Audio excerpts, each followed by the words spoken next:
আসসালামু আলাইকুম। আমি এখানে স্ট্রবেরি ড্রিঙ্ক বানানোর জন্য স্ট্রবেরি নিয়ে নিয়েছি।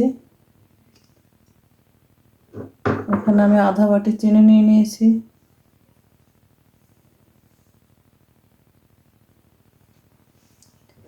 এখানে আমি স্ট্রবেরিগুলো দিয়ে দিয়েছি।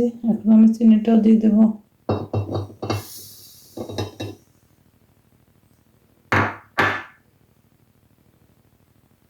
এখানে আমি 2 কাপ পরিমাণ দুধ নিয়ে নিয়েছি। দুধটাও দিয়ে দিচ্ছি।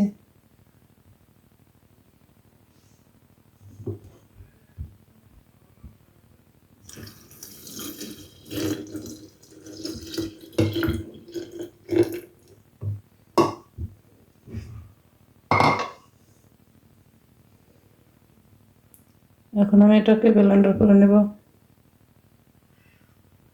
ব্লেন্ডার করে নিয়েছি। এখন আমি এর মধ্যে দিয়ে দিচ্ছি আইস।